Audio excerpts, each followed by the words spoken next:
and welcome to Feeding the Soul with Mirthell.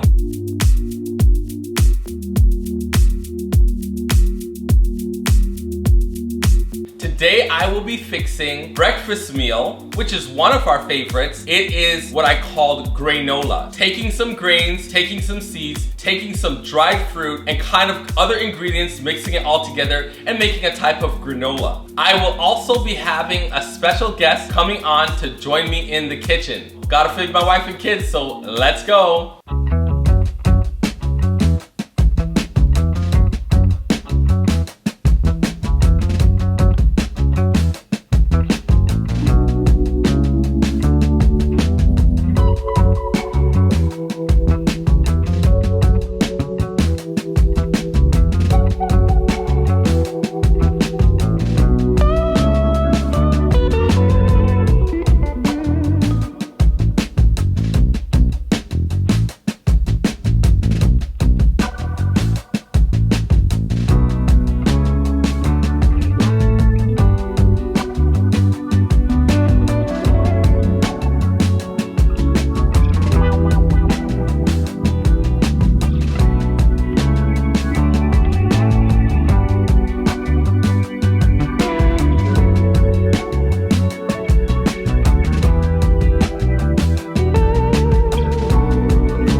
Okay, now that we got that part started, I'm gonna invite our guest on and introduce you to my friend. So today, I have a very special guest with me. Her name is Dorreth Mitchell. She is the author of two remarkable books. One of them is called God In My Affliction, and the other book is called Let Go, Let God.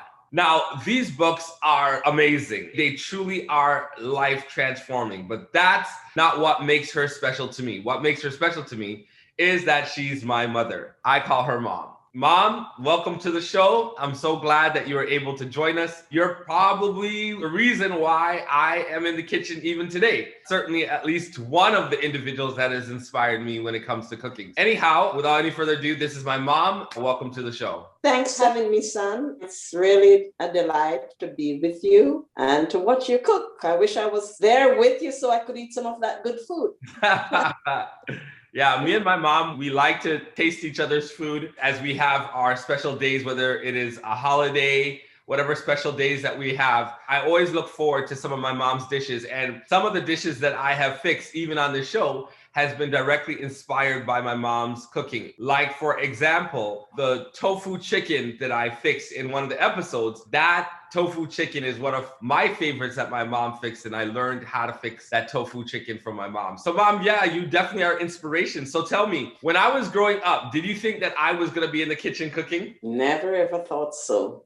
And was always the one that's in the kitchen and loved to cook, but Mirthell was always doing something else. Didn't really seem to have any interest. I'm really amazed. I know, I was such a picky eater. I didn't want to eat any of the food that you guys fixed me. If you guys fix soup, I would only take the dumplings out of the soup. If you fix rice, then you're gonna have to probably fry it up for me or something, because I didn't want to just have the plain rice. So I was a picky eater. Remember that. Yeah, but one of the things I really like was the way you guys raised me was so health conscious. So many of the trends that are coming back around today, the trends of being plant-based, it's remarkable how you guys were ahead of your time. Yeah, that's true. When I first got the health message many years ago, your dad was the one really that, was really health conscious. And then I got on board after. Oh, okay. And how many years ago was that? That was maybe 50 years ago. Wow. Yeah. So you're saying that you've been plant-based for 50 years? Well, we were what you call lacto-vegetarian. We still eat milk and cheese and so forth. But apart from that, later we progressed into being vegan. Right. It was more like progression. But I remember growing up, we were lacto-ovo-vegetarian. We still ate eggs. We still ate meat, cheese, like you said. But yeah, now we've advanced from that. But I don't recall drinking a lot of milk though. We always had soy milk in our fridge. Before soy milk became popular, we always drank soy milk. That's true. Yeah, once the children came into our life, then we stopped using cow's milk. Right. Progressed to almond milk or soy milk mostly. Right. It was a lot of soy milk. I remember the powders and stuff like that. There was always something new and interesting in the fridge. One moment there's some Shackley. I still to this day don't know what that is. And then the next minute we have red clover in containers and we're drinking red clover. So there's always something interesting that was in our fridge, which helped me to really appreciate where we are now as a family, because recently, now going on 2 years now, we are pretty much predominantly plant-based. I don't think that I would have been able to take the leap that I've taken here if I wasn't raised with consciousness that, I really need to take care of my body. Now, I'm not perfect. I'm still a work in progress, but definitely the principles of plant-based is very important to me because of you guys. So like I said, you're an inspiration to me, even though I wasn't eating everything that you guys put in front of me. Watching you cook, watching dad cook, watching granny cook, because mom's mother came from Jamaica when my grandfather passed away, and she has been with us from the time she was in her 60s. She didn't pass away until she was almost 99. She was just shy of 99. So I had the privilege of having 3 chefs in the kitchen: my mom, my dad, and my grandmother. And so a lot of the inspiration that I have is from watching them. That was quite a thing. Yeah, well, I'm glad that you are progressing in the right direction. Right. So Mom, like I said, you could not have imagined me being a cook, right? So tell me, what was most surprising when you saw me in the kitchen? What surprised you the most? Well, to be honest to you, I watched you and I said, perhaps it's in your dreams somewhere, because your dad also enjoys cooking. I didn't have to do all the cooking at home. And some of the things that I cook, I pick up a lot of what he does. And so really, it was really not too much of a surprise, because, I just thought that, well, you had some of your dad genes in you. That is true. I mean, I guess as a young man watching my dad cook, it was not much of a leap that when I became a man, that would be an important part of my life. Feeding my family was just like an extension of what I grew up with. Almost like I felt, maybe inside I felt like, this is what I'm supposed to do. I'm supposed to feed my family. It's so funny though, Mom, because Shiloh is the least likely that I see cooking, but more likely he's going to be exactly like me,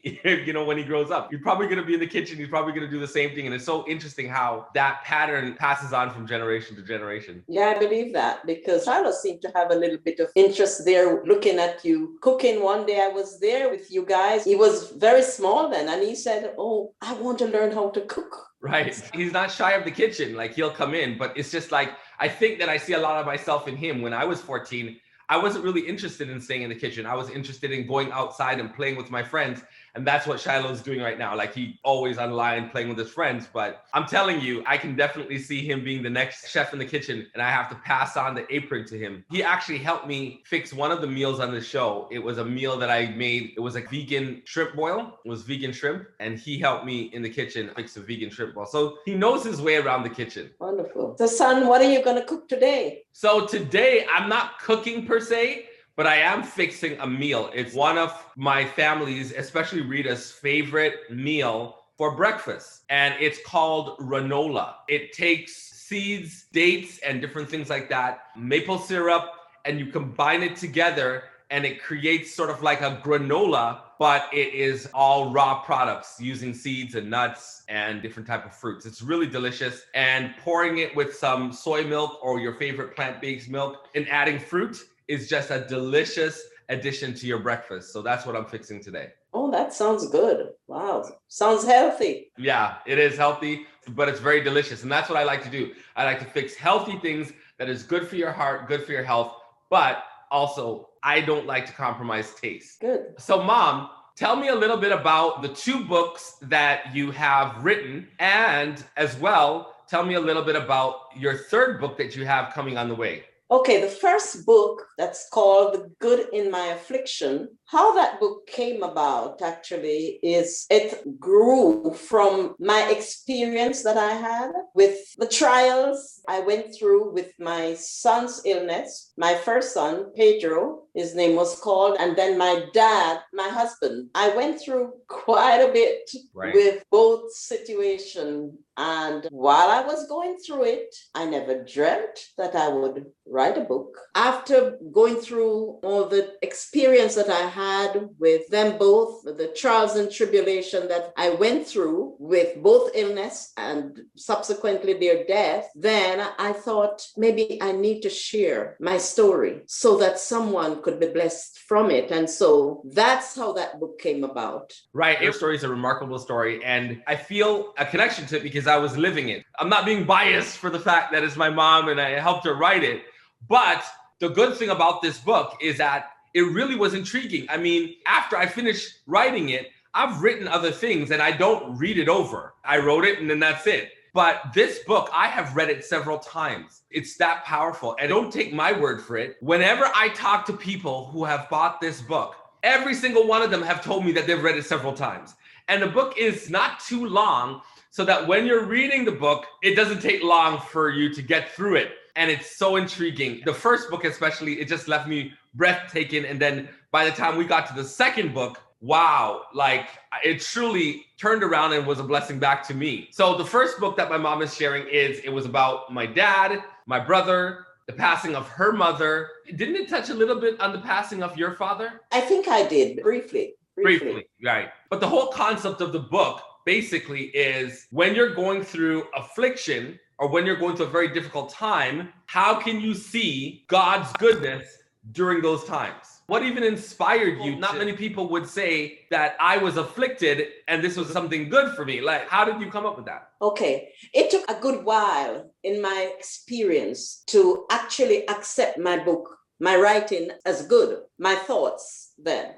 Because when you're going through difficult situation, it's so painful. How can you see it as good? Right. However, after the passing of my husband, passing of my son, and I am reflecting on all these situations that I've gone through, because there are other scenarios in it that I talked about when my husband and the life we had together, and even the difficulties we had, because there was a time when we were separated briefly from each other so that he could continue his education, so forth. And even my children were separated, just to give you a little bit of what's in it. After all those situations, I can see good from what happened before, because it turned out just the way that God decides that he will bless us when we handle our situation that we are going through in a godly way, with thanksgiving, knowing that he's a loving God.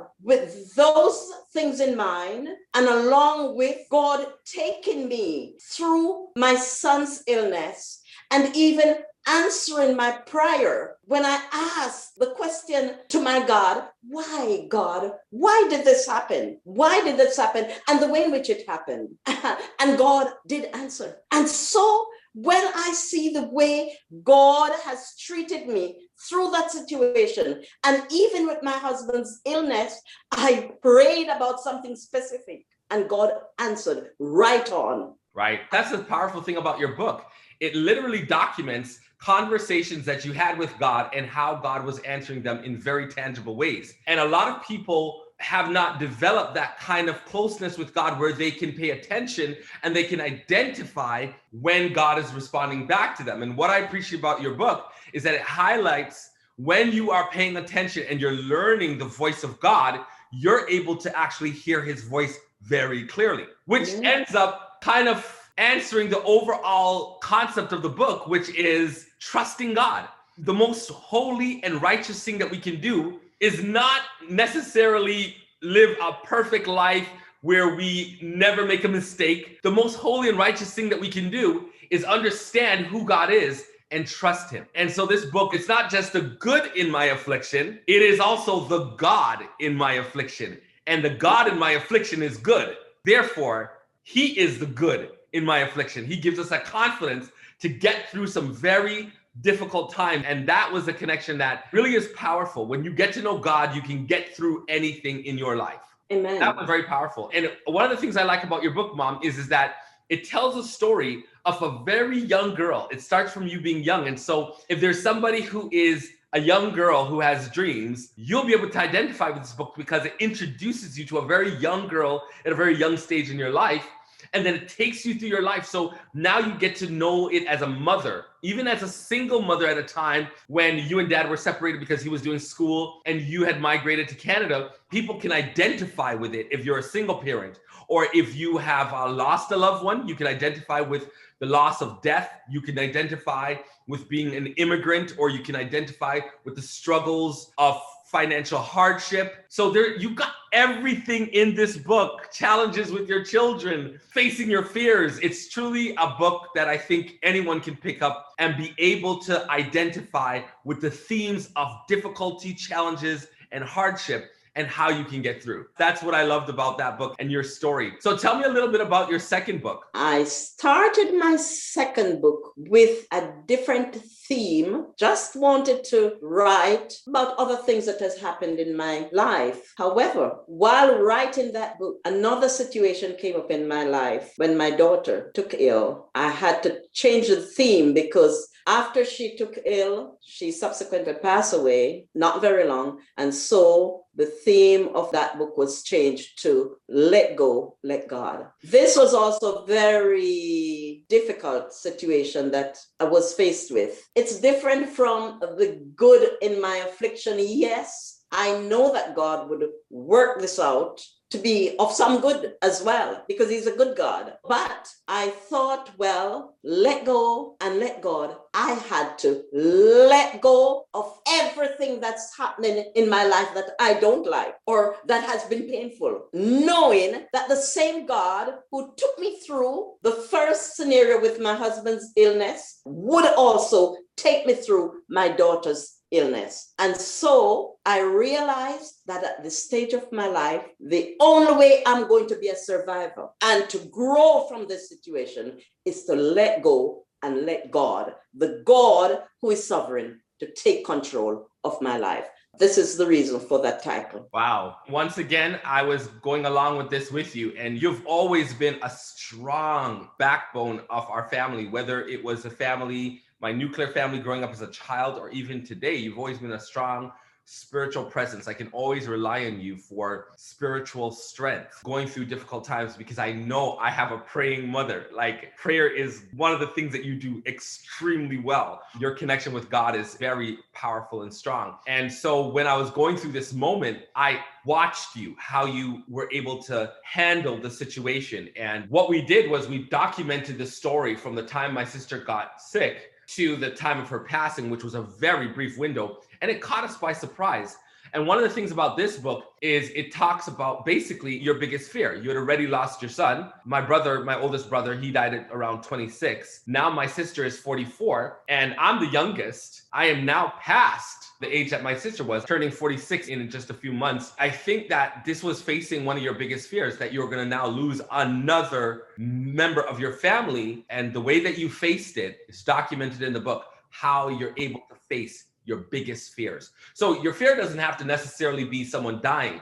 You could have a fear of accomplishing a purpose that you've had, and you keep on holding back or being lackadaisical, or you're scared for your own success, your fear of failure. Whatever your fear is, fear of rejection, fear of failure, this book talks about facing your fears and how you can face your fears. That is still surrounding around the concept of let go and let God. It's back to that same theme of trusting God. And at the same time, it chronicles my sister facing her own imminent death and how she did that. Just like how I said to you, Mom, did you ever imagine that I would be a cook? Well, the way that Rosia faced her death, I would never imagine such bravery, such boldness, and such faith. Not that she wasn't raised in a house of faith. It's just that it was so palatable. I was able to see her faith. It was tangible. If I was even in the same situation that Rosie was in, I would have been like, I have to leave my kids. I have to leave my husband. I have to leave everything I've built. And in such a quick amount of time. And I won't get it too much into the story, because that's kind of like the unfolding of it and how quick it was and how she handled it is a part of that story that is powerful. But wow, it's another remarkable story that you were able to capture your life and be able to present it to others in a remarkable way. And I just want to thank you, Mom, for being such a wonderful spiritual leader. I give God thanks, son. I give God thanks. So you have a third book that's coming out that you're working on. Can you tell me a little bit about that? Because some people that are watching have already read your other two books and they're waiting for your third one. So can you tell me a little bit about this book that you're working on? My prayer has been, God, use me in whatever way I can be used for you. I had no concept that I would write another book or what I could write, what I could share. I know I wanted to do something for God. I thought to myself, Lord, I prayed about it. And I said, God, if it's in your will and plan for me to write another book, then here I am. Show me, talk to me, tell me what you want me to do. And I thought to myself, maybe there are so many more things that I can share. And so, God, I just ask for you to lead me. And so I thought of perhaps doing a devotional so I could share some more of my life or even to help others in how they can cope with the seasons of life. Because we go through so much in life from a child progressing into even old age, even to where I am now. As I thought, God, if it's in your plan, and if you see that I can do it, I cannot do anything without you. So, I had to ask God to lead me because for me, I'm a new writer. I don't have any confidence in myself that way, really. But my confidence is in God. And I know without a shadow of a doubt, if this is in God's plan of things and purpose, it's going to happen. And so every day I wake up, I ask God for a new refreshing of his spirit and for his leading and for his guidance. I have written January, February, March. I'm right up on target. All right. So basically it is a daily journal that someone can read your daily thoughts from January all the way to December. Amen. You're going to be launching it, I suppose, in 2022. I am hoping that will be it.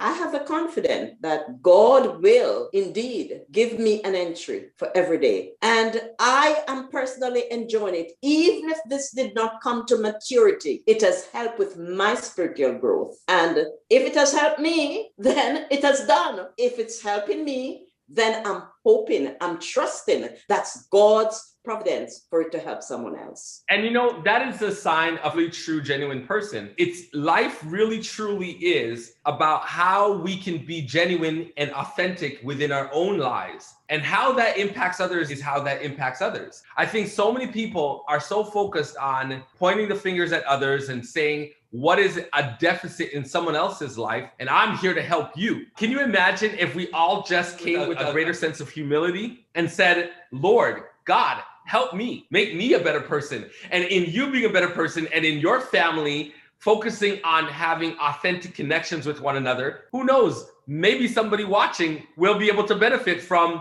the authentic changes and things that are happening in your own life. I think that's a better approach. I think a lot of people tend to be judgmental and telling people what they should do. I think each person needs to make their own decisions. And if we are going to do anything, let's just be an inspiration. Let's not be a judge. Let's not be the judge and jury. Let's be an inspiration. Let people choose whether they want to kind of learn something from you or not. And if there's nothing to learn or to glean or to be inspired from your life, then they pass. Mm-hmm. Yeah, so I'm really looking forward to this book. I'm looking forward to your next book coming out. Do you have a title yet? I don't have a title. Okay. Title will come up, but it's basically on prayer, the seasons of life, how you relate to situations in your life, how God has led you through it. And the purpose for that is to help others. If this comes to maturity, or when it comes to maturity, I should say, to help others to know that there's no situation that God allows you to go through that he doesn't have an answer and he doesn't have a reason. Wow. Okay, this is going to be another powerful one.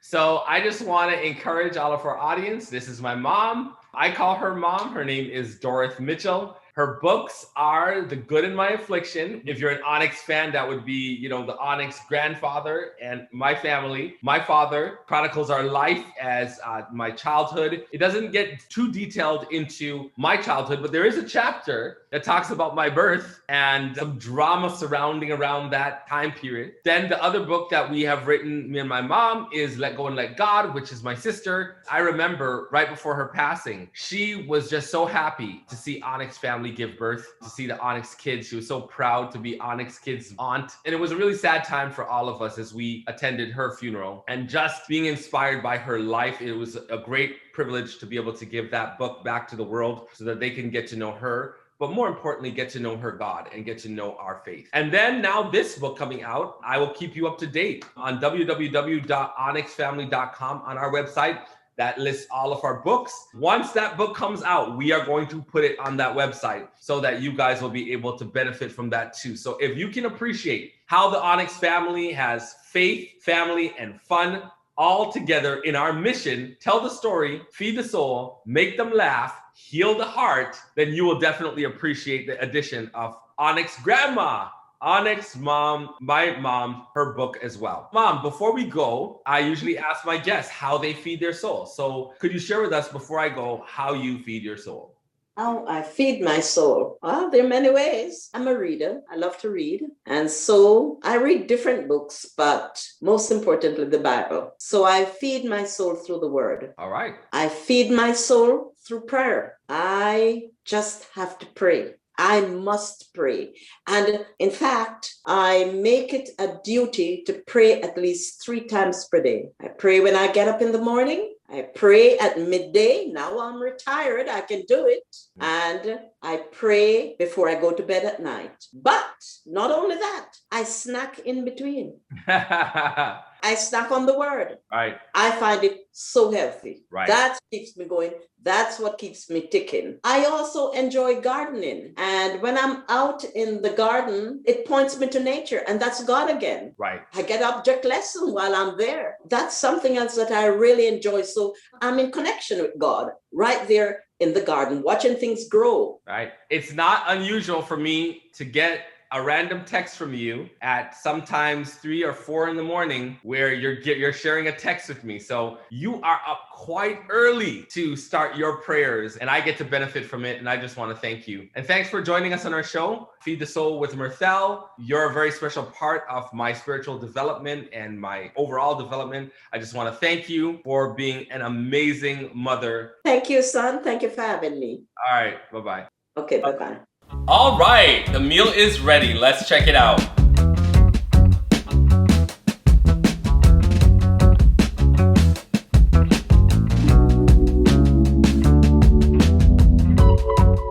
Thank you so much for joining us on another episode of Feed the Soul with Mirthell, where it's my mission to tell the story, feed the soul, make them laugh, heal the heart. I hope that you try this delicious meal and that you enjoy it, and I'll see you next time.